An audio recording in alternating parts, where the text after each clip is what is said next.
control over ourselves is a prerequisite for just about everything in life, for emotional management, for sustained work, sustained effort, long-term projects, often being moral, not losing our temper, controlling things is just really, really important. Everybody, welcome to another episode of Impact Theory. I am here with Paul Bloom. Paul, thank you so much for joining the show. Oh, thanks so much for having me. This is great. Dude, I'm really excited to talk to you, to talk about your book, Sweet Spot. To give people a little bit of context, so you're a psychologist, you're obviously an author, you're touching on some really, really interesting ideas. And I don't want to go too far back in terms of what we have to define to have a conversation. So I want to set sort of an axiomatic floor. And if you'll give me that, then we can build from there. So my axiom would be that there is such a thing as a life well lived, and that we should be trying to optimize for that. If we can set that as the one thing that we can accept as true, what a life well lived will be a very interesting conversation that I think will get into this pleasure-pain dynamic that you have written about so interestingly. Does that sound fair? That sounds totally fair. I mean, every book starts by assuming a set of axioms, a shared framework. And if somebody's listening and they don't think there's such a thing as a good life, and they don't think that you could compare different lives, well, you might find this interesting, but there's not enough common ground for us to come to an agreement. But I think most people would agree with the axioms you set up. You could live your life well, you could live less well. All right. So to me, when I think about what is a life well lived, I would say that you want to minimize human suffering, your own and others, as much as is plausible, maybe is the right word. And I've thought a lot about what is it that people should be aiming at? Is it happiness? And of course, we would have to define that. Or is it something else? You talk a lot in the book about eudaimonia, but also make fun of the word as sort of ridiculous. And so you keep it to more easy to talk about ideas, which I think is smart. But where I've landed is that optimizing for fulfillment, which is the word that I sort of hide the complexity or use because it allows me to get at the complexity of this pleasure-pain balance. I'd be curious to know what word you prefer, if it's happiness or if it's the balance between pleasure and pain. How do you think about the thing that we should be optimizing for? So the book is about pain, chosen suffering, chosen anxiety, chosen stress, why we choose it, and maybe why we should choose it, all in the service of optimizing something. But I'm curious whether this jives with your own view. I sort of, in principle, refuse to give a one-word answer to what we're optimizing, because, as you know from the book, I'm a pluralist. I think that there's a huge temptation. Oh, all we want is pleasure. All we want is meaning. All we want is to be good. And I think we have a family of motivations. It includes happiness, which, as you point out, could mean different things. It includes pleasure. It includes meaning, whatever that is. It includes morality, maybe includes beauty, includes truth. And so we have these many, many motivations. And a good life is sort of trying to maximize and balance them as best possible.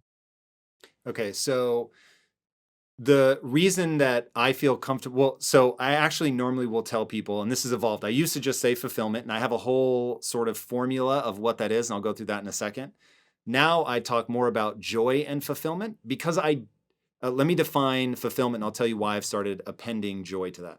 So my definition of fulfillment is based on what I think nature has compelled us to do. So we have directives buried deep inside the brain that were things that were designed to keep us alive long enough to have kids that have kids.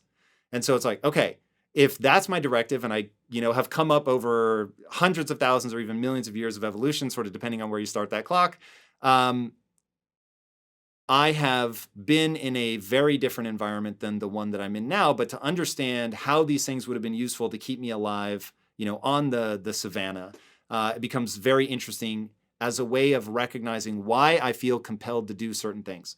The people who were most likely to survive were the ones that got a positive feeling from working hard, because working hard was going to be necessary to keep everybody safe and to hunt, gather, build shelter, deal with interpersonal dynamics. All of it's very difficult. So for the person who gets a positive sense of, oh, wow, like I really did something by working hard, you understand why that would be incentivized from an imperative perspective coming from the inside, and why you might feel badly simply not doing it, which is why I think one of the reasons kids that grow up wealthy end up struggling if all things have come too easily for them.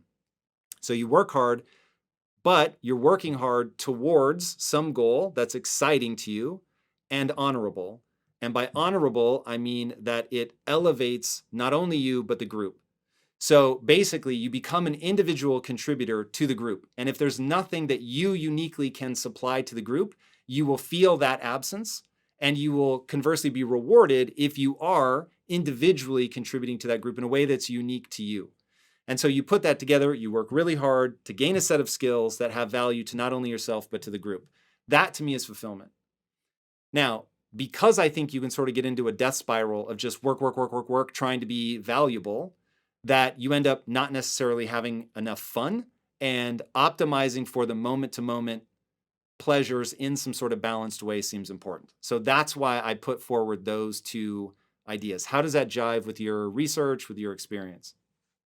Times very well. I mean, we're Darwinian creatures. To some extent, this reflects our own specific evolution as hominids. To some extent, it reflects the fact that we're creatures, we're critters, and so we don't clone, so we have sex, and so a sex drive, pleasure in sex, is a natural thing. As is love for our children, um, as does desire for food and drink, and status, caring for the group. Certainly aspiration of a sort, because I think you're right. I think to some extent, sort of it's a Darwinian foot race, and the creatures that get out ahead are the ones that try harder. It's I think one explanation for the so-called happiness treadmill, which is sooner or later you get things really good and you think you'd stop, but we don't stop. We keep on going. We keep on striving. The only thing I would add, and I'm not sure you disagree with this, is we're also have an intelligence, and we could come up with our own goals. And my favorite example here is morality. So a Darwinian morality says I should care more for my kids than for everybody else. I should care about my group and not care about anybody. They could all die. But I don't think that. I actually, like a lot of us, sometimes give money to people in faraway lands, and I care about strangers and everything because through a case of moral progress, the combination of our instincts and our intellect, we come to some moral truths, and we want to be good people. And what it is to be a good person for you and me differs from what it would have been to be a good person 500 years ago, because we know more stuff now. So we have a Darwinian foundation, but I don't think that exhausts our motivations. Does that jive with your views? No doubt. So now where your book really goes into fascinating waters, and there's two things that I want to talk about. One is juicier, so we'll start with that. But there's man's search for meaning, and then there's BDSM. Two things I never thought I would mention in the same sentence, but as they come up in your book, I will tie them together. So BDSM seems super surprising. And for people that don't know, it's bondage, discipline, sadomasochism. Is that what it stands for? For sure. Yeah. Okay, so people who basically like to skirt that edge of pleasure and pain in sex. What do you think has led us to this, and what can we learn from it in terms of a life well lived? It's one of I was driven to write this book because of the sort of puzzles that emerged from the view you and I started with, which is we're Darwinian creatures. We have certain appetites. We could work out what kind of foods we like and how that all works, but and then there's no great mystery there. But then you look at we do all sorts of things that just are inexplicable from that framework. And we could talk about horror movies, we could talk about hot baths, spicy foods, but you landed on BDSM, so let's go there. Um, the first thing to keep in mind is some people are probably listening or watching and saying, well, okay, that's a weirdo appetite. And in some sense, if you do polling and you ask about BDSM, it's a minority appetite. But an interest in it, an excitement in it, and imagination is very, very common and popular. So 50 Shades of Grey was the most popular book, not of a year, but of the entire last decade. The That's second so most crazy. popular book was the sequel. The third most popular book was the end of the trilogy. Did you read any of it? I did. I actually, as I was writing the book, I was talking about 50 Shades of Grey, so I read it. It is not well written, but it's compelling. It was far racier. So I read an excerpt because I remember when this happened, and it was such a phenomenon. And I'd be very interested to see how it broke along gender lines. Certainly seemed to be far more skewed female. But my wife and all of her friends were reading this book. And so I was like, all right, I got to check this out. And I was like, whoa, like that's, whew, that was racier than I expected. So, yes, you were just about to say, what is going on here? And that is my exact question. I think in some way BDSM, I'm very interested both in suffering as part of a meaningful life. We could talk about that a bit. That's the other part, but also suffering as part of pleasure. And BDSM is in some way a perfect storm, and it brings together different ways in which suffering can bring you pleasure. I'll mention two of them. One is I'll just mention one. I'll focus on one, which is sometimes pain can be an escape from the self. Chosen pain in the right doses in the right time can be an escape from the self. And that sounds like really kind of hippie garbage, but you can make it explicit.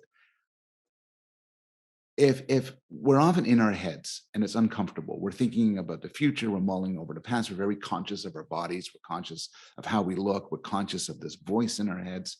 And sometimes sharp and sudden pain can bring us out of it. It could just clear the mind. There's a quote from a dominatrix that people in the field like to talk about. And quotes something like, like when the whip comes out, all eyes go to it, and you can't think of anything else. And there's something about capturing your attention, your focus. It also liberates you. A lot of the sort of play acting in BDSM, to being dominated, to dominate, takes you away from your everyday life.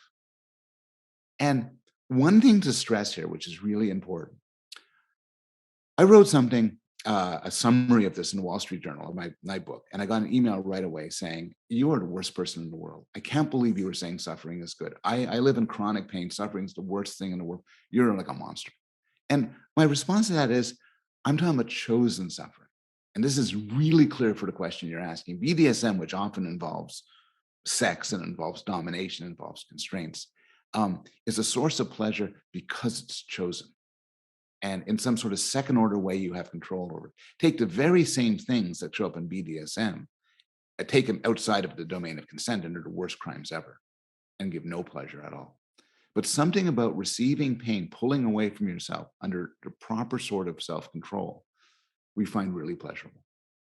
Talk to me about this idea of getting outside of yourself. This is very interesting to me. So, to set this stage, a large part of my success is due to what I'll call obsessive thinking. I can't stop myself. And so, once I get a problem in my head as being important to solve, I will loop on it endlessly. And meditation ended up saving my life, might be hyperbolic, but man, it's so close that it's like, I don't hesitate to use that phrase. I will say that. And I think that's doing a very similar thing for me is it's quieting my mind. It's stopping that loop. Now the loop is great and it finds all these solutions and maybe that's why it exists. But man, sometimes it's so continuous. And if it's continuing around something that gives me a positive emotion, amazing. But when it's looping around something that's a negative emotion, it's like all I can think about is like how do I break this cycle? And one, I'd love to get your thoughts. Why do we loop so endlessly that we need outside of our minds? And then we'll get to the second part of that in a minute. Yeah, and we'll talk a bit about meditation. Meditation is an interestingly mixed bag, which is when you're good at it, it does exactly what you say. But when you're starting off on it, it actually makes everything worse in some way, which is if I'm sick of the voice inside my head and you say, okay, fine. So for 10 minutes, just sit there. That's just makes the problem. And then can be confronted with the voice inside me. And it's why meditation is so difficult at first to get going. But you ask why we have the voice in our head, and it's a good question. Um, why do we ruminate? Why do we obsess? Why do we worry? And the answer is because it's good for us. It's good for us. No, it doesn't make us happy, but it's actually useful. I really worry when I send my kid off to school, something will happen. And this worrying makes me extra scrupulous and extra conscious. I feel humiliated at what I said at the party last night. I mull it over and over in my head. And then it's horrible, but it means I won't do it again. And so, natural selection did not evolve us to have a good time. It evolved us to, survive and reproduce. And this mulling over an obsession, it speaks to a broader question, which is everybody talks about, when you think about anxiety, he says, well, anxiety is a bad thing. And too much anxiety, you're in a shrink's office, you're taking medication, you have problems. But this evolutionary psychiatrist, Nessie, I think, says, we never talk about too little anxiety. And you know where you find those? You don't find those in psychiatrists' office. You find people like that in prisons and in morgues. Too little anxiety is not good for you. Some degree of buzzing in your head is actually important. Not fun, but important. But we like to get control over things. We like to be able to have it now, but not some other time. And so meditation is one technique to do so. Do you meditate? I have tried so many times. I have so many friends, including a friend who says, you can't do it for 5 minutes. I want you to spend a week in a silent meditation retreat. Oof. That strikes me as the wrong way to introduce it to people. I would think But so. I think of meditation like sushi. So my most terrifying food experience ever in my life, which I won't spend everybody's time on right now, but just trust that I really mean it's one of the more stressful things I've ever been through in my life, and it was around sushi. And now I love sushi and have it almost every week. So what I realized was everybody likes sushi. You just have to find the kind of sushi that you like. Now, I'm not being literal in terms of raw fish on rice. I'm saying at a sushi restaurant, there is something that you can find which will introduce you to those flavors and things. And you can then slowly work your way to seeing the joy in certain true sashimi or sushi. Meditation is the same in that if somebody can find what I call a physiological hook, meaning breathing from your diaphragm is, as far as I can tell, for whatever reason, it is because the sympathetic nervous system and the parasympathetic nervous system you're either in one or the other. You cannot be both calm and excited at the same time. So they're opposites. That breathing from your diaphragm will shift you, whether you want it to or not, into the parasympathetic nervous system, the rest and digest. The problem is that people are so in their own head that they don't stop to focus on breathing from their diaphragm. And so they stay in the fight or flight mode. But every time, and I've been in some insanely stressful situations where hundreds of millions of dollars are on the line. I mean, it's just like I have not been through things that are more stressful than that. And even in those moments, I was never more than 45 minutes away from total equanimity. And I have to remind myself, because when you're going through something horrible, your brain is telling you meditation isn't going to fix this. But then if you do the process, it shifts your brain into that calm and creative state. And suddenly you can see solutions. It's crazy. But like my own wife, so she's got me, I'm over here telling everybody in the world that they should be meditating, breathe from your diaphragm the whole night. She hates it and thinks I'm out of my mind. So I don't know if I'm like a hyper responder to diaphragmatic breathing or if she really just isn't being consistent enough. Um, I think meditation is the sort of thing, like a lot of things, which work for some people and not for others. That you know, there's some evidence people have done these controlled studies, and meditation by and large has positive effects, but it's not like, it's not this magic thing where everybody can do it. It sounds like some combination of your nature and also your experience and what you did with it has caused it to be tremendously powerful for you. But in some ways, a little bit like BDSM, which is certainly that's not for everybody either. Um, you know, or intense exercise, or some degree of certain engagement. So I'm a little bit. I point out that when I ever try to meditate, I kind of I've run into problems. But I tell the story in my book of the first time I did Brazilian Jiu-Jitsu, which was, I was against somebody who was like everybody else in the room, much younger and much stronger than me. And for whatever moment we did sparring. For those periods, I think later on, like afterwards, I said, during that period, I thought of nothing else. I wasn't thinking, oh, I hope my book sells well. And, and do my children love me? And, and am I gaining weight? Whatever. I didn't think any, I was totally immersed. And I'm told that people who are profoundly into meditation can do that. And it's in some way connects to a state of flow. And one of the great things about a state of flow is you're out of your head. And I don't doubt for a second that for the right person in the right way, meditation can do exactly that. Yeah, there's no doubt. So my wife would fall into the heavy exercise category. And I remind her that that's your meditation. Like she gets into a zone, she's focused on music and the physicality of the lift. And in the way that she looks at my meditation and wishes she could do it, I look at her exercise and wish, like, whatever you're getting out of that, I just don't get. Like everything when I work out, I'm like worried about getting injured. It's exhausting. I don't get any big sort of crazy endorphin rush. So yeah, that's very interesting. I want to keep going on this idea of getting out of one's head. It may be, I will speak for myself. The ability to stop my thoughts is the single most useful skill I have developed in my life, bar none. And I feel like I've developed some pretty interesting skills.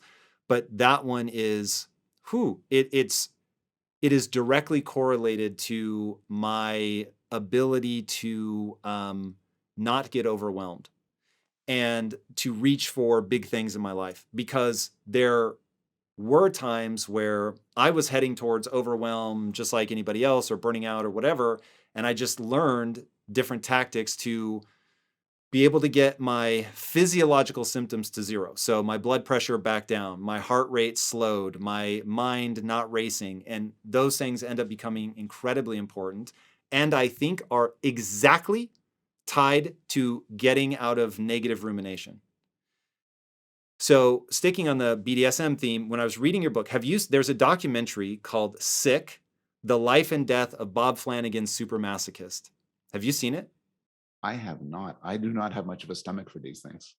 Yeah, this one was pretty tough. I saw it when it came out in the theater, and if you have kids in the room, now would be the time to plug their ears or whatever. I'll tell you something that actually happens in the movie. So this is a guy with cystic fibrosis, and when he's very young, he's in pain constantly. And he said one day he went into the bathroom and he put needles into a belt and he whipped himself with it. And he was like, there was blood spraying all over the bathroom. And I, ended up spending like 30 minutes cleaning it up. My family wanted to know what the hell was going on. And he said, for the first time in my life, I felt in control of the pain. And that changed everything for him. And so he becomes a masochist and he marries his dominatrix, and they have this very complex relationship that is explored in graphic detail in the movie. But at one point, and I can't tell you how, until I read your book, I could not have contextualized this movie in that way. But again, if you have kids, now is definitely the time to put them away. In the movie, they show this. I have never been unable to watch something without putting my hands in front of my eyes before. I couldn't do it. I had to have my hands in front of my eyes. It was crazy. He puts his penis on a board and hammers a nail through it. And I was like, what is happening? It was insane. I literally couldn't believe it. But then you hear him like explain why he does all this stuff. And I'm putting words in his mouth now. I'm definitely paraphrasing, but after having read your book, it's very much somebody who needs to choose their suffering. They just simply cannot let it be in somebody else's hands. And in the act, he's out of his own mind. And when he revisits it, he was in control. And that combination seems to have like some pretty profound results. I never thought I'd be saying this sentence, but there's a world of difference between putting a nail through your own penis and having someone else put a nail through your penis. This is a fact. There's a world of difference. And part of what we're talking about here, which makes the connection with meditation as well, is mastery. There's a line from C.S. Lewis. We're going to go right into sort of fancier theological stuff after that. It's kind of a bit of a contrast, but he talks about fasting. He says there's such a difference between somebody who says, I'm not going to eat today, versus somebody who can't eat today because he has no money or someone took this food. The second is just suffering, you're just hungry. The first one, and C.S. Lewis, being who he is kind of says, is a bit disapproving, but you feel pride.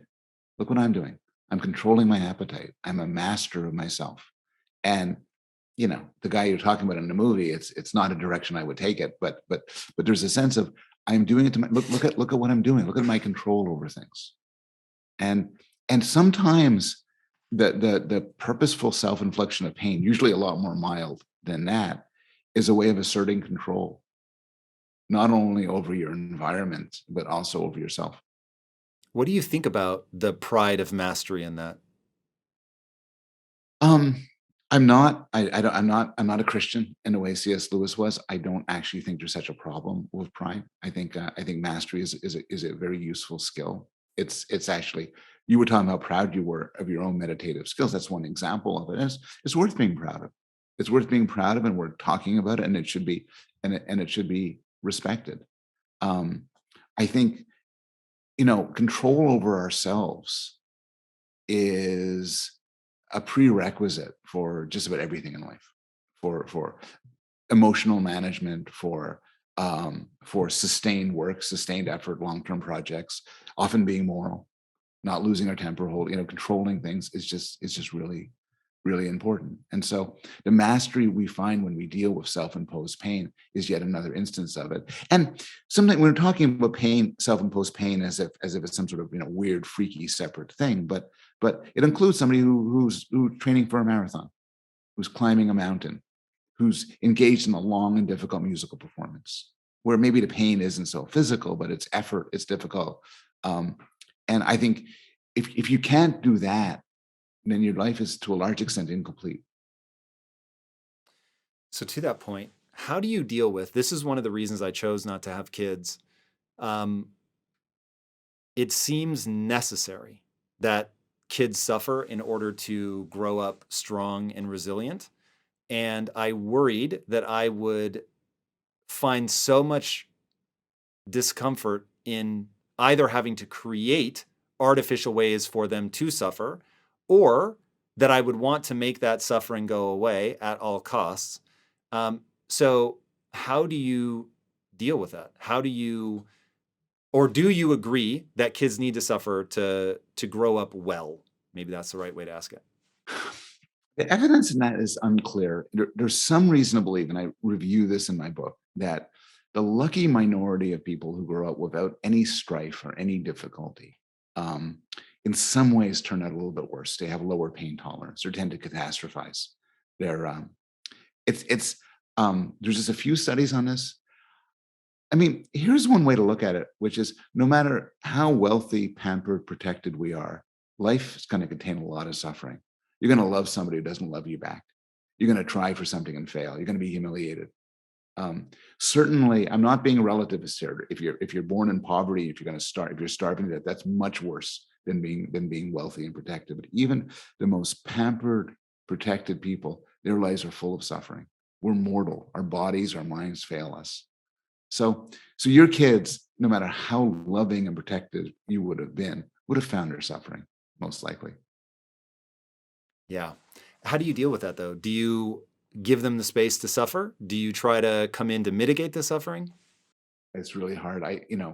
My book before this was called Against Empathy, and it was about the problems of empathic connection, largely Can for you go Jeff into Paul. that a little bit? I'm super curious about that. I haven't read that book yet. Yeah. Well, the subtitle is The Case for Rational Compassion. And the idea is empathy, putting yourself in other people's shoes. It might seem like the right thing to do, and a lot of people think it's a force for good. But basically, one problem is that empathy is we naturally feel empathy for people who look like us, who speak our language. Who I feel empathy for you, you'll feel it for me. We'll both be a lot less likely to feel empathy for somebody far away, someone whose skin is a different color, who speaks a different language, maybe who who thre- who we're frightened of in some way. We're much better as moral people when we don't try to get into other people's shoes and apply more abstract, impartial principles. And in the case we're talking about now, my worst moments as a father, I have these two sons I'm deeply proud of, and they're both adults and out in the world and great, great guys. But when they were young, my worst moments weren't when I was indifferent. It's when I got too caught up in things. My kid would be freaking out that, oh my God, I have so much homework due tomorrow, or I like this girl and she doesn't like me. And I get, oh no, and I get really upset. And I think good parents, and when I try to be good parents, to say, okay, well, no, it'll work out. You can handle it, and step back. And you need some sort of distance. You can't solve all your kids' problems for you. They'll hate you if you try. Mm, But no doubt. it is one of the many, many, many, many anxieties about being a parent that you're Yeah, nicely sketching out. I can imagine. All right. When you were writing the book, you said there were two books that you really held in mind. One, we've talked about, Flow, Chicks Set Me High, the idea of getting out of your head. But the other was Man's Search for Meaning, which, man, the older I get, the more I think about life, I guess, the more I come back to that book as just this profound insight into the human condition. Why was that book important to you? What is its role in this idea of the pleasure pain sweet spot? Yeah. I mean, my subtitle of the sweet spot is "The Pleasures of Suffering and the Search for Meaning," and that's like a shout out to Frankl. Um, so Frankl was, you got to tell this, have to tell the story. He was in Austria. sure. He was a psychiatrist working with actually suicidal adolescents and depressed adolescents. And then the Nazis came to power, and he didn't leave. His elderly parents were there, and he couldn't get out without abandoning them. And the whole family ended up in concentration camps in Auschwitz and Dachau. And Frankl tells the story in Man's Search for Meaning. And the thing about it is, he's a scholar. And so he's in the concentration camps under the worst of human conditions. And he asks himself this question. He says, some people give up. Either they kill themselves, or they simply stop eating, or they run away so they'll get shot. And some people don't. And he says, what distinguishes them? And very informally, but later on, he built it up in books and his therapeutic practice. He said, the people who are resilient are those who have some sort of meaning and purpose in life. It could be their profession, it could be a long-term project, it could be a love. But this is what is so central to our lives. And again, it's not the only thing. Let's not give up on pleasure and morality and truth, but this meaning is very central. And the funny thing is, as I was working on my book, I came across this tweet by Greta Thunberg, the young climate activist. And she said the same thing. She said, my life was miserable and empty. And then I discovered this cause, and it transformed me in so many ways. And I think Frankl's insight is the importance of meaning and purpose to life. So one thing I get asked a lot is, I think people understand it intuitively and it makes sense, but they don't know, how do I find my meaning? How do I find my purpose? Um, how do you think about that? I try to move people away from the idea of finding it, but I'm super curious what your approach is. I don't know. It's a good question. I think there's something a little bit weird about somebody waking up one morning and saying, "I'm gonna find a purpose in life." I'm gonna do it next couple of hours, really working out that purpose in life. To some extent, it tends to fall out from other things you're doing. Um, Freud never said this, but it's often attributed to him. It's a great line, which is the two aspects of a mentally healthy, rich, good life are love and work. And by love, he meant relationships, deep, committed, not non-superficial relationships. And by work, he didn't necessarily mean take this 8:15 into the city. He meant like a sort of any long, protracted projects that have difficulty. And I think that's where people tend to find meaning. I mean, some people find meaning in a spiritual realm. Some people find meaning in other ways. Some people find meaning in sports or in hobbies. But I think for the most of us, it's in relationships and in work. And so one should try to find relationships and work that would give one a sense of meaning. And certainly a lot of people find it in children. That to me is a great punchline of life. So I try to be cognizant of the, quote unquote advice that I give people. And one of them is, okay, I've chosen a certain path so if relationships and work, if we can, say those are two different paths that you have, and maybe you should do both, but certainly they are different paths that you have to meaning and purpose. Kids seem like an inbuilt way to get that. Whereas doing it through work is maybe a more high risk endeavor. It's certainly going to take a lot more out of you. It's not necessarily guaranteed to give the kind of lasting results that you want. It's what I will call a very, very high risk path to meaning and purpose. So that to me is really interesting. And it ties into why I'm obsessed with Viktor Frankl, which is, I think ultimately, this comes down to, going back to ruminating thoughts. The reason I tell people not to try to find their meaning and purpose is I want them to realize they're going to define it. You have to decide that, and this may seem even weirder to you than finding it, but ultimately, to me, there is no, I was put on this earth to do this thing. there is, given the time that I'm living in, given my genetics, given my experiences and, all of that, I could find great fulfillment in the way that I defined it at the beginning of the episode by pursuing this end. So my last company, my mission was to end metabolic disease. But when I left that company, I didn't carry that meaning and purpose with me. It sustained me beautifully while I was there and thought I would be there forever, but that's not the way that it ended up playing out. And so when I moved, it was, well, now I need a new meaning and purpose. I could have either built another food company and stayed on that same path, but it seemed so clear to me that I could now reattach myself to a new mission, as long as I found it as exciting as I found the previous one, that I could continue to pursue it and it would be wonderful. And that has played out perfectly in my life. But making that decision and applying yourself to something seems to me the great takeaway from Frankl's book. And I remember in that period where he talks about people with meaning and purpose, they're the ones that survive. And if I remember right, he outright says that you could predict with almost perfect accuracy within 72 hours of when somebody would die, because it would be 72 hours after they gave up. And he said once they no longer told themselves a story about why they were suffering, and so now it was just meaningless, that there was no reason to keep fighting. But if you said, hey, I'm doing this because I'm going to survive so I can go find my family and bring them back together. And of course, this is a man who lost his entire family. But saying that to himself, that's why I'm going through this. Assigning meaning and purpose to it was the thing that got him through. That's right. That's right. You know, I think one of the dumbest questions, and it's almost a joke question right now, you could ask is, "What's the meaning of life?" And because it's not, it's just, it's like saying, "What does a bicycle tire worry about?" Life isn't the kind of thing that has an intrinsic meaning. People can choose meaningful activities that are meaningful because they meet certain criteria. There's an objective criteria, but also subjective one. What might be meaningful for you might not be for me, and vice versa. Um, and yeah, we have to discover it. And some of us, it's right there. People in poor countries report more meaningful lives than people in rich countries, and that may be because helping you and your family survive is, of course, a very meaningful and important activity. And if you're forced to do that, that solves that problem. Um, all I would say to add to what you're saying is, I think a meaningful activity typically involves pursuing some sort of goal, some sort of end in mind, but it doesn't require satisfying it. Mountain climbing for many people is a very meaningful activity, but you don't have to actually get to the top. You could fail, and it's still a meaningful activity. Starting a business with a certain goal in mind, most businesses fail, but that doesn't mean it's not a meaningful pursuit. And so there's a bit of meaning is more in the sort of process than in the end.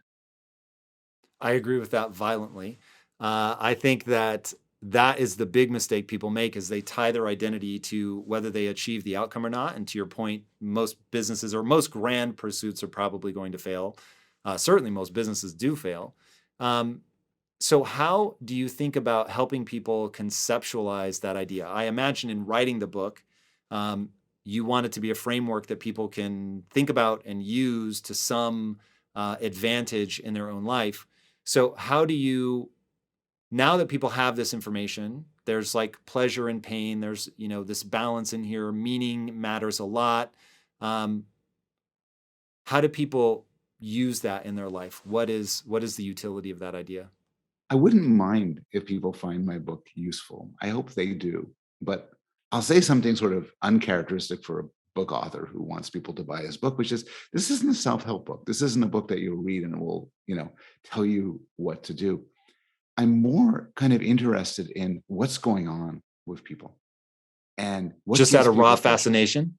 Yeah, for the most part, yeah. This is my whole career. I study what I find cool, and I try to sort of explain stuff. And like all goals, I often fail in that goal too. But that's a large part of my meaning. Now, having read about what people, it's like the book Flow by Csikszentmihalyi, who sadly passed away a couple of weeks ago. And he taught me flow experience and described them in detail and studied them. And he didn't in the end have, here's a checklist of 10 things and whatever, it was before books were supposed to do that. But you read about it and you say, wow, I didn't know that you can make a good life this way, and then it's valuable. And so the connection I have is, I think some people I think they're just supposed to be pursuing pleasure. And maybe my book is a reminder that there's other ways to go. But the question as to how to find meaning, I don't know. Or the question of, in all of these priorities we're talking about, the Darwinian ones, the pleasure ones, hard work, meaning, morality, truth, how do you properly balance them is a question I think each person has to struggle with. Maybe the service that my book does is reminding people there is this question. And if you're not consciously thinking about it, you're answering the question just by default, maybe what other people tell you. And do you seek out things in your own life that are hard, or do you just let the suffering come to you? Um, uh, well, none of my kids are out of the house. Less suffering comes to me. I do choose my own suffering. Yeah. In fact, every morning I write. I try to write for like an hour. And I don't know, there's some people who writing is bliss and wonderful and everything. For me, it's agony. But it is good agony. I'm Um, curious, why is it agony? oh, because struggling through, why it's agony? Because right in the same computer that has that, it has Twitter and email and YouTube videos of adorable cats. And I'm drawn to that, to just sitting and just enjoying this stuff. Production, trying to be creative, trying to be clear, is work. And work is both immensely pleasurable and satisfying, and also really miserable. And so I do that. I try to I since writing this book, I've sort of been trying to realize that the temptation is always to lie on a sofa and watch Netflix. But the real satisfaction is doing things that are difficult and complicated and taxing. And what do you think about that duality? I find that duality equally fascinating to pleasure and pain, of the like, I want to do something rad, but I also just want to sit here and do nothing. Yeah. Yeah. You could graph it on a timeline, which is, the doing something rad is really good. But in order to get to the rad space, you have to go through a valley. You have to get up and put on your running shoes and start running. You have to go buy the plane ticket. You have to go get a COVID test. You have to go do all this stuff. Well, the easy stuff is less and less satisfying, less part of a good life, but it's right there. It's just at your keyboard. And and so, Csikszentmihalyi says there are some people in their lives, maybe a majority under some studies, who never achieve flow. They never achieve intense focus and concentration, because getting there is a pain in the ass. You got to get really good at something, you got to struggle and so on. It's much easier just to zone out. Um, and I think there's a great value in getting there, in doing the incredible things or the difficult things. But I'm not going to pretend it's something which comes natural to us. We Mm. just it requires a degree of motivation, and to some extent, going back to what you were saying before, it's one thing for kids, and Csikszentmihalyi was very into this, that for kids to get in the habit of intensive, difficult work. My younger son really was sort of struggling at school, a little bit dissolute, and he got into rock climbing, bouldering actually, and it just transformed him. He began to It's devote interesting. enormous energy to bouldering, and then it spilled out to everything else. This exactly happened to me with lifting weights, but what's going on there? I don't know. There's a metaphor that psychologists hate because it's probably not true and not good, and it's the willpower is a muscle. So it's a confusing metaphor in your case. You're lifting weights, you're building up not only physical muscles, but the willpower muscles. And then your willpower muscles are then free to help you write books and do podcasts and stay up all night and do other things. Most psychologists say this is nonsense. There's limited, the idea of willpower is like a muscle just simply isn't true. It works in different ways. And yet, I think there's something transferable about the skills required to, say, train for a marathon, um, and the skills required to write a book. Simply, you get used to denying yourself immediate pleasures. You get used to setting yourself a schedule. You get used to saying this is unpleasant, but in the long term, it's right. And so I'm one of these people who think, at least anecdotally, getting kids into sports, or I don't know, reading Russian literature or whatever, something hard, is actually good for them in general. because it's developing that discipline, that willpower muscle. Yes. Yeah. So That let's not call it a muscle. I hate that, but it's developing something that's transferable. it's interesting. So while it clearly isn't literally a muscle, uh, would you hackle in the same way if I said that willpower is a skill? Yes, that's actually no. I wouldn't heckle. Sorry, Okay. I would nod. Yes, thinking of it as a skill is actually a very good way of doing it. There are people around, say kids, certainly kids.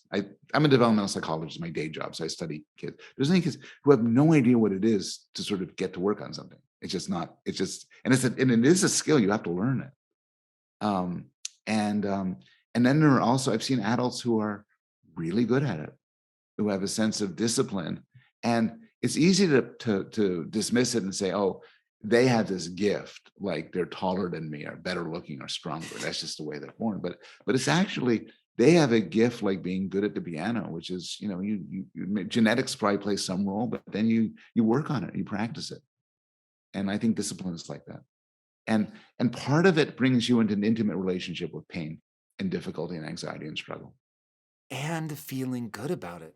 Like we talked about this earlier. I know C.S. Lewis doesn't want me to be proud of it, but it's like, here's a reality, man. Like you cannot just tell yourself that you love yourself and then you suddenly respect yourself. It doesn't work like that. I wish it did. That'd be a lot easier. But the reality is, if you want to have self respect, you have to do things you think are worthy of respect. And I don't see a way around that. Same with self worth. If you want to have self worth, you have to do things you think are worthy. And so, knowing that all of that is like a real thing, I don't see how people get around doing things unless you can convince yourself, which I doubt because of the evolutionarily implanted directives that we talked about earlier. Unless you can convince yourself that laying on the couch and watching Netflix is like the ultimate existence, what ends up happening is it's fun for a while, and then that directive in your brain is just like, yo, you're gonna die. Like you have to go out and do things. You have to contribute. You have to work hard. You have to do things that are worthy. And for Darwinian reasons, what you said at the beginning is just definitely true. We are not wired up so that we can simply feel good about ourselves just by dint of wishing it so. There's a lot of sort of weird movements that have tried to get you to feel this way. But the truth is that your sort of self-esteem is exquisitely calibrated to how well you're doing. And this is good. It would be as if the alternative is like I like to say, gee, when I don't eat for long periods of time, I get hungry. That sucks. I'd rather not be hungry ever.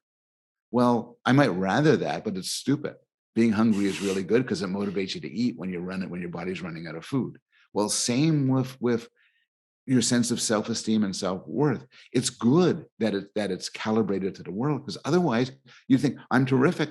I'm just going to stand pat, and standing pat is awful. Tell me, in what way is our self-esteem calibrated to the world? That's interesting. So people talk about it in terms of essentially we psychologists conceptualize it really literally as a scale in our head or as a dial. And we're primates. We're very geared to our status and where we stand in the world. And some of this could be a bad thing. Like status, in some way, status could relate to dominance. And some people bully others and terrorize others and threaten others and try to become high status in the sense that other people are frightened of them. But there's other ways to satisfy the sort of sociometer, the sort of how am I doing scale. One is getting good at stuff, becoming really good at stuff. Everything from rock climbing to Pokemon Go and you get status in that. Another is being kind. You can get status because people look at you and say you're a mensch. Good to have you around. You're a good member of my group. But if you do none of those things, if you do not dominate, do not help, do not show expertise, you're probably not going to feel good about yourself. And an old time shrink would say, "Oh my God, you got to learn to love yourself." But maybe the advice is you got to learn to do something that would make yourself, you know, more makes your self-esteem more deserved. Now, as I'm saying this, I realize it sounds kind of harsh. We're all But God's I think it's children and all true. that. I was waiting to see if you would say you have to do things that are worthy of love. I'm not saying that it should be that way. I won't fall prey to the naturalistic fallacy or whatever it's called, but I will say it is that way. Like the way that your brain is wired, if you aren't doing things that match the directives that are compelling you, which my guess as a non-scientist is that a big part of that is contributing to the group. So you're doing things, being a mensch, certainly a great way, contributing skill set, a great way. But if you're not doing something that the group values, and by the way, that the group is telling you that they value, so that you're actually getting feedback that, hey, the way in which you're contributing, you're great at the guitar, you're a fantastic chef, you're a loving mother, whatever. If the group isn't giving you that feedback of like, word, thank you for this, internally, it starts to become a problem. And if you've read Lisa Feldman Barrett's book around how emotions are made, and that a lot of this stuff starts in the body, and then your brain tries to explain why you feel this way, you get into people just have this sense of malaise. They don't know what's going on. They feel terrible, and they have no idea why things are going wrong. And my thing is, go do something hard, go contribute to the group. If you do those two things, the odds of your sense of well-being moving up are extraordinarily high. But like you, I've gotten negative feedback on that of like, hey, if this is a depressed person, these are such flippant answers. And they didn't say you're a monster, but that was certainly the idea, right? Like, this is such fundamentally flawed advice. And while, look, clinical depression is a real thing, and I am in no way, shape, or form saying all you need to do is, but I'm saying if you go do those things, it's why they tell you to go exercise, it's why they tell you to look at your diet. And then I will add to that, contributing to the group in some way. I think it nails down those directives that we all have in our mind that there's just no way to strip out. I would agree. I would add to this that some people have their systems miscalibrated. So on one extreme, you have the narcissist who has enormous self-esteem, though maybe has not much to warn in. On the other hand, you do have some depressed people, and this is actually not uncommon, who actually their lives are really good. They're contributing to the group. They have people who love them. They're making a difference, and they feel like they're garbage. And what's going on there? I don't know what causes depression. It's some people say depression is the result of seeing the world that way, but then that pushes back the question: why are some people seeing the world in such a mistaken way? Some people say it's the other way around. You get depressed for some reason, maybe just in some general sort of brain disease, neurochemicals or something at a broader, more systematic level hits you. Can I make a prediction? Yeah. I'm not a scientist. This is a layman's interpretation of what is going on. I want to be very clear. But I'm deep enough in the world of what I'm about to prognosticate on that it's at least mildly informed. I could not be happier to be proven wrong. I am only interested in finding out what is actually true. But my prediction is this. If Lisa Feldman Barrett is accurate and emotions start in the body and then the brain puts a story on top of that, and then the way the brain works, we ruminate, neurons that fire together, wire together. So the more you think about something, the more likely it is to become part of the default mode network so that it becomes the easiest thing for you to think and feel. Now, inject into that modern life. So you get a diet that is causing dysbiosis. So you get this sense, you literally get a gut sense that something is wrong, which PS is what you're eating. There's, whatever glyphosate on your food, the lining of your gut is breaking down. So it's not that there is something wrong in your life per se. It's that what you're eating is causing a bodily sensation that your brain interprets as, whoa, something's wrong. I don't know what this is. Dysbiosis so far seems to be linked to increase in anxiety and depression. So if you then exacerbate that 1,000-fold with either real bad things happening in your life that would give you reason to be in a very dark place. So now your body is saying, yo, something is wrong. Your brain is like, I know exactly what it is. It is this thing. And you then ruminate, repeat. So now you get into, it becomes the easiest thing for you to think and feel. It is part of the default mode network. So when you're zoned out, that's exactly where you go. You don't have the ability to either through meditation, BDSM, extreme sports, whatever, you have no way to get out of your mind. Now your body is constantly sending you this impulse that there's a problem. You have a ready-made story. You've repeated it a bazillion times. And now it's like, it really does feel intractable. So my prediction is it is this terrifying confluence of events that will not be easy to just, change one thing. Because even if you fix the gut, if I'm right that that's a contributor, I don't think it's the only thing. It may not even be the start, but it's a contributor. Even if you fix that, if you've still got that depressive state moved to the default mode network in your mind, you're going to have to address that. But this is why, again, layperson, not a scientist, just want to know what ends up being true, merely a hypothesis I am presenting. But when I look at the data coming out around taking hallucinogens and how impactful that can be on intractable depression, it makes sense because it's such a profound pattern interrupt around that story that you've been telling about why you feel this way. And regardless of the cause of depression, you're right, it's multi-causal in all sorts of ways. And there's genetic vulnerabilities as well, which could cash out to one of the things you're talking about. The thing about hallucinogens is promising.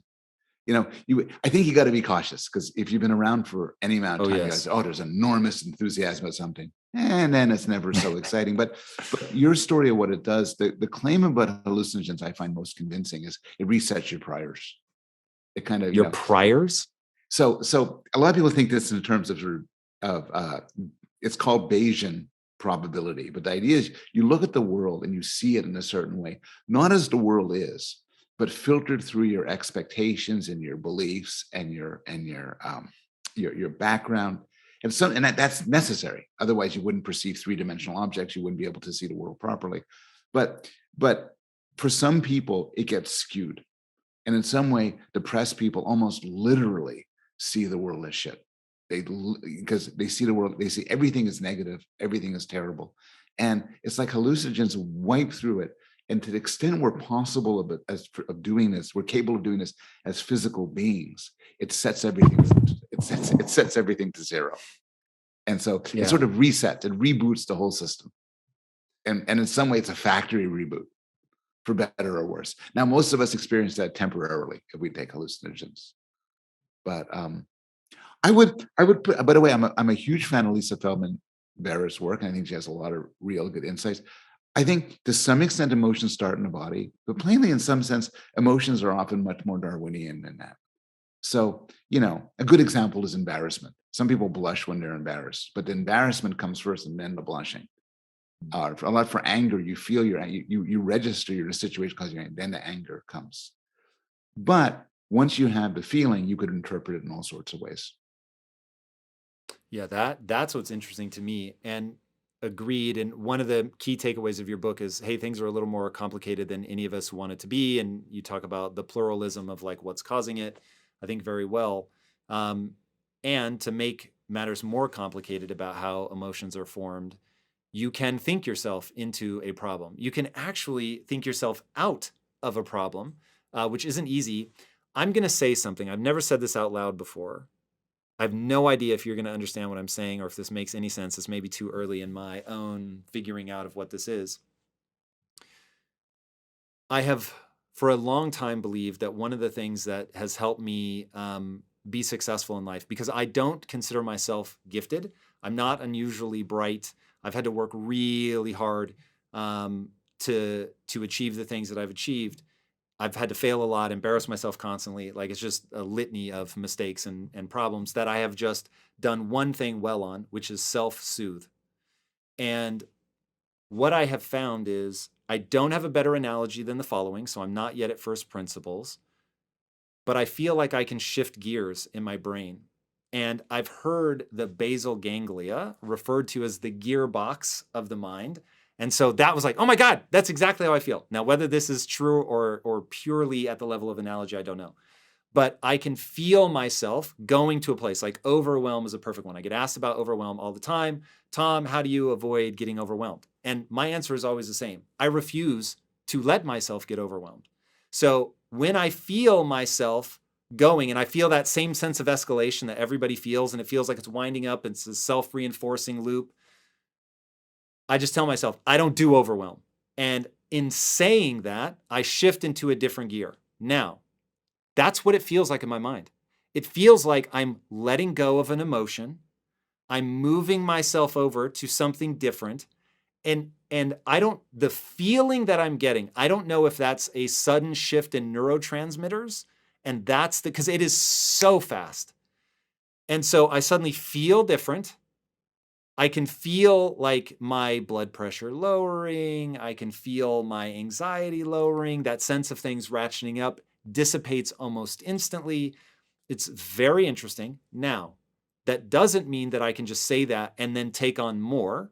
In fact, when I say that, what I do instantly is remind myself, what this means is I have to let something go. I'm going to have to push something away. I'm going to have to chunk things up into smaller pieces.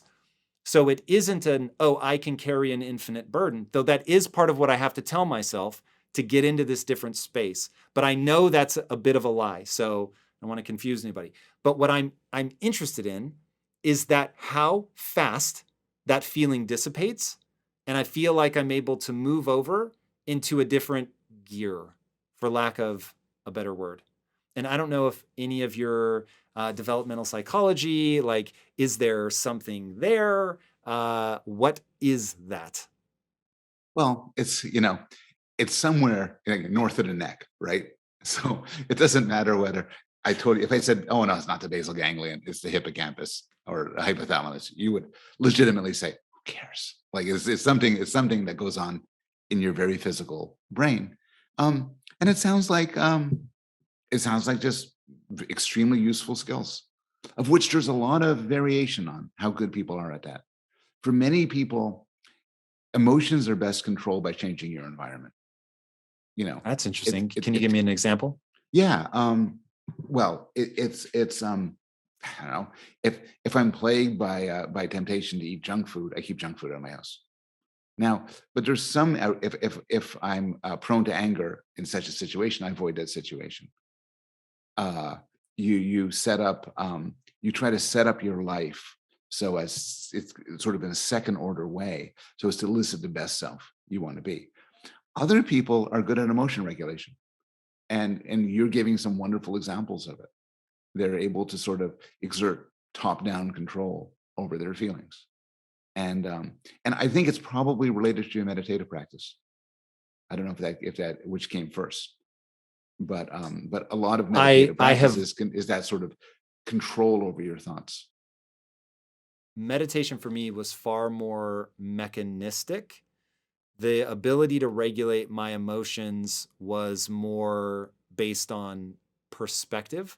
So I learned very early on that there are certain axioms that you can put in place in your life. And in moments of extreme duress, if those axioms have proven to be true, you can reach for them. So I'll give you the most Buddhist one of all time that has come to my aid just more times than I can count. This too shall pass.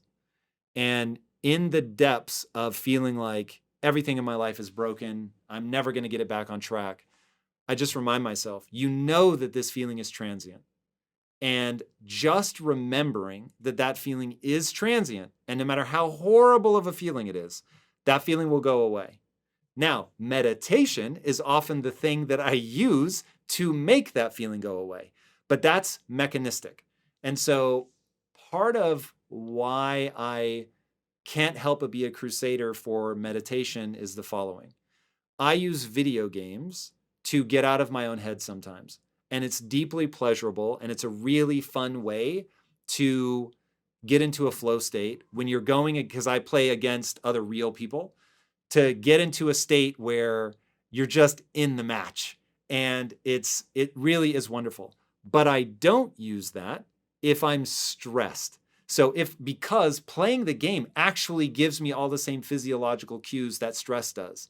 So if I'm stressed and I'm using that to get out of my own head, it actually will work. And I'll stop thinking about the thing that was bothering me. But all the physiological things are still there. And as soon as the match is over, boom, I'm right back to it. Whereas with meditation, because it's bringing everything down and getting myself out of my head because I'm just focused on the pleasure of the breath cycle, it's a very different outcome. So when I think about my wife who uses working out, this really high, intense thing, I'm like, if you're already like at a heightened thing and you're kind of agitated, I'm not sure that's what I would reach for. In fact, she has another thing she does, which is drawing. And I would say in that moment, probably better to go for the drawing. That's interesting. I never thought of that, which is, um, you're right. For some people, using intense exercise as a way to get away from stressors is probably the wrong idea, because you get your body in a very aroused state, and then when it's all over, you're still in this anxious state, and the anxiety will come back to you easier. It then becomes an interesting question why it works for your wife. So one, I may just be wrong, and for her, it is so because the I was just talking to a guy named Peter Attia, who's a medical thinker. I'm not even sure what the right way to categorize him. Super bright guy, doctor, very, very educated on the body. And he's saying that even if you're a smoker, that there are certain exercise regimens that are so beneficial that they end up adding more years to your life than smoking takes away. And I was like, whoa, that gives you an idea of how profound the right kind of exercise can be. And so it may be that for Lisa, the endorphins, the sense of control and strength are so powerful that they outweigh all the other stuff, or that there's just a truly, maybe I'm just not working out hard enough, and she's clicked into some other zone where the physiological returns are so high that that it outweighs the other stuff. I don't know. Or it may be that she too would say, yeah, if I'm really feeling agitated, better that I draw than work out. I actually haven't asked her that. It's interesting. I tend to drink a little bit of whiskey, If but so, alcohol is if I get into meditation, that would probably be better. alcohol is fascinating because it so rapidly changes your neurochemical state. My problem is the next day, then my joints hurt and I'm just like this is Also, you rough. can't do it if you get stressed 11 in the morning, and you have Yeah, you can have a problem. very good point. At some point, it is called alcoholism. Yes. Yes, that's right. That's right. So I'd love to talk more about the developmental psychology. That to me is really fascinating. What in the way that you engage with it, are you purely taking a research perspective, or are you looking for tools and tactics that people can use to mitigate, whether it's depression or anxiety or whatever the case may be? Purely a research perspective. I run a lab that studies morality, moral judgments, moral intuitions in children and adults. Why do we think some things are right? Why do we think some things are wrong? Oh man, How tell does me that change across cultures? what's the most interesting insight around morality? I would say this is work I've done with my colleagues at Yale, and it's finding that even 6-month-old babies make moral judgments. You show them one act plays where one person's helping another one's hindering another one. Somebody's being good, somebody's being bad, and they prefer the good guy. They don't like the bad guy. Later on, they want to punish the bad guy. They want to And help this is the across good guy. cultures? The work's been done so far in North America and Europe. It hasn't been done worldwide. But one of the good things about testing 6-month-olds is that culture plays less of a role. You assume we're all roughly genetically the same. So now there's some differences in how people treat babies across different cultures, and be good to get more data. But as far as we know, it shows up wherever we've tested this. And there's some evidence with even younger babies. So, and this supports a very old idea, but an idea I think which is right and actually very Darwinian, which is some of our moral sense is hardwired and innate and universal. Hmm. Do you think at all about how much of us is hardwired and how much of us is malleable? Yeah. Yeah. It's any What's your take? psychologist I think about it. Um, you know, there's sort of a joke line where somebody says is something innate or learned, and answers yes, which is, plainly there's an enormous amount of what we know, which is culturally determined. We're talking English to each other, so on. But I think we tend to underestimate how much of our natures, universal aspects of our natures, from perception, memory, language, emotions, is hardwired and universal.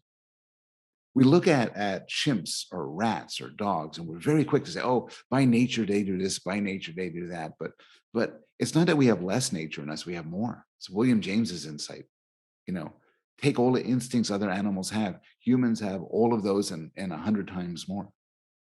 And so what a lot of development is the unflowering of these instincts, this innate, uh, hardwired quality as it interacts with culture, as it interacts with our imagination.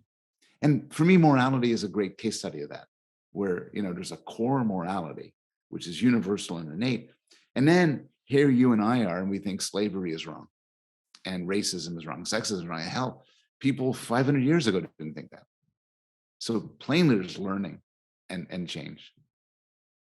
Well, now let's ask a really hard question. Take slavery.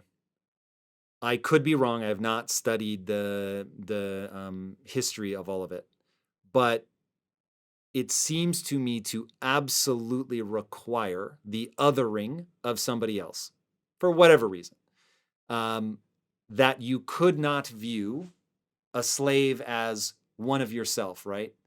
And that to me does not seem to have gone away. And so if I think about just, hey, it these quirks of the human mind will manifest themselves differently throughout time and space. But I heard once, first of all, that there are more slaves today than there have been at any other time in history. I really don't want that to be true. That seems just too startling to be believed. Um, but it in some way wouldn't surprise me if I'm right that, oh, once a human being others somebody else, forget it. Like all bets are off. They are a total just cruel animal at that point when they don't think of that other person as entirely human. That's where shit scares me. It's an interesting question. It's something I've really been very interested in. Just two thoughts. One thought about slavery, which is, I think sometimes you're right. I think sometimes the people we enslave, they're enslaved because we don't think of them as people. We dehumanize them. Um, but I think slavery has had different models. You look at the Old Testament, and the kind of rules of the game were your country and my country get into a war. Whatever country won, they would keep others as slaves. And I think that people at the time recognized, gee, if we lose this one, we'll be the slaves. If we win, they'll be the slaves. And that sort of suggests that it's thought of differently. It's not like, oh, they're subhumans, let's enslave them. It's like, could be us, better win. But don't you think part of the reason they went to war is because they thought like they're the other, they're the enemy, they're beneath us? Like if I were if I were researching speeches that wartime generals gave to troops as they were going into battle, I have to imagine that you're going to hear a lot of language of you need to protect your own family, and these people are animals and we have to slaughter them. They are not worthy of the same love of God. God is on our side, right? The phrase you hear all the time. And that seems like it would be pervasive. Again, I do not know. I have not researched this, but that seems fitting with what, unfortunately, I see in human behavior. I'm just as potentially horrible as anybody else. I will put the potential there, as I like to think that I, act in moral ways. But looking You- at, go ahead. You're not necessarily wrong, but I think you're saying half the story, and the other half might even be worse. Oh, It's true. good. It's true. It's true that for some groups, we dehumanize them. We think they're monkeys, they're vermin. You look at a lot of the genocidal language, like in the Third Reich, towards Jews and other undesirables, and it's often strictly dehumanizing. We don't think of them as people. But sometimes when when we see an out group, it's not that we don't think of them as people; it's that we hate them. Mm. They're not like vermin to be exterminated. They're evildoers. They should be punished. They should be hurt. They should be humiliated. And hatred is a force that, unlike dehumanization, recognizes the humanity of another one. If you don't think of me as a person, maybe you'll just want me exterminated or pushed away from my land or whatever. But if you hate me, you want me to suffer and feel pain. And sometimes there's that level of things too. Human You're right. That is cruelty worse. gets ramped up. Yeah. And you see this, we're talking about this at the world historical level, but think about American politics and think about the sharp divides between Democrats and Republicans, particularly in the Trump Mm-hmm. era, where sometimes there's dehumanization, but I think sometimes the different sides honestly hate one another. Yeah, that's scary. Like that's actually scary. Um, yeah. Hatred's a powerful thing. Yeah.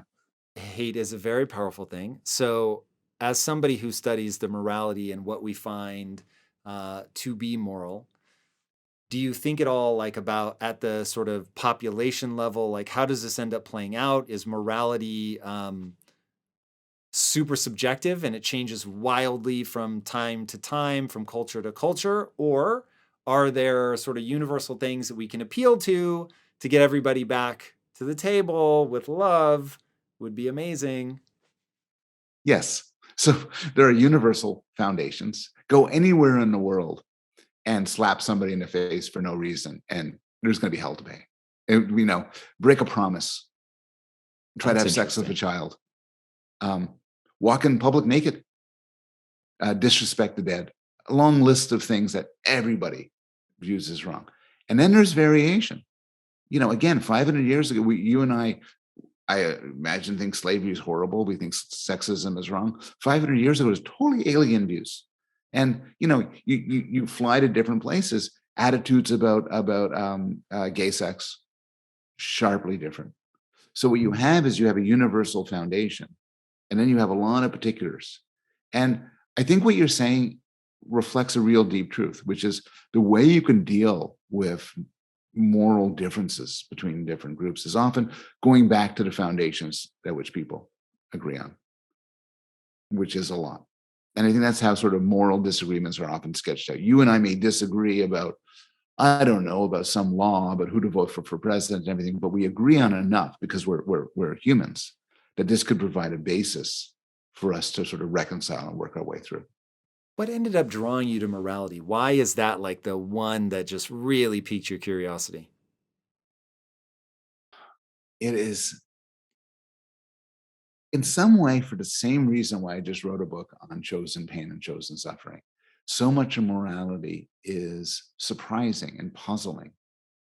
How is it that we care about people, that you and I recognize the rights of people in faraway lands or faraway times, even though there's no obvious advantage to be had for it? Why do people care so much about sex? Why is so much about morality about sex? Where does that come from? I'm actually curious. Why is sex so tied up in morality? Because that one seems self-evident that I didn't even expect you to say it. But now that you say it, yeah. We have directions for the answer. Some of it's cultural, where for different reasons, say the major religions take sex very seriously, because sex is relevant to procreation, and procreation is what the business that religions are in. Some of it, I think, is because we have a disgust Religion's with, in the business of procreation. That is an idea I have never heard before. Give me a well, little more juice on that. major religions want to the extent religions want anything in a metaphorical sense, want to produce more of their kind. And so, Interesting. so that means you got to mandate the reproductive behaviors of people in your group. It means you may be disapproving of sexual behavior that's not linked to reproduction, like gay sex or masturbation and the like.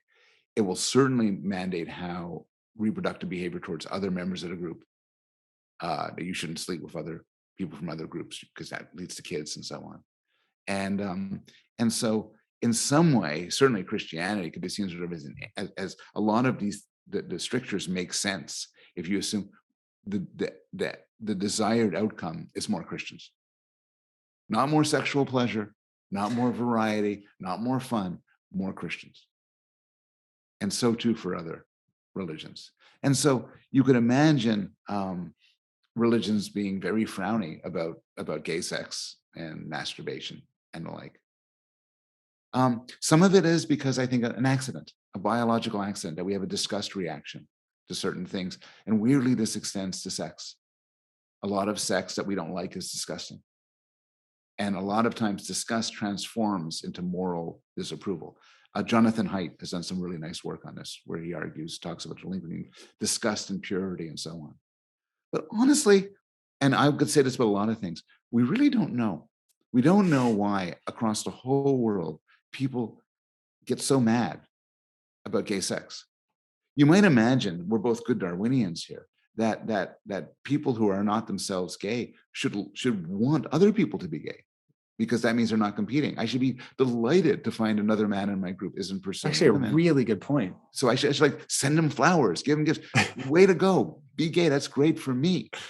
But that's not how it works. Instead, That's so weird. it is Why? weird, That's isn't it? such a great point. Yeah, as a puzzle. And I'm going to keep it a Do puzzle you have a because hypothesis? I'm so curious. I think some of it is an accident of disgust reactions, but I'm not sure if all of it. Um, it would explain why people tend to be more disapproving of gay male sex than gay female sex. Why? Um, People find gay male sex for whatever reason to be more disgusting than gay female sex.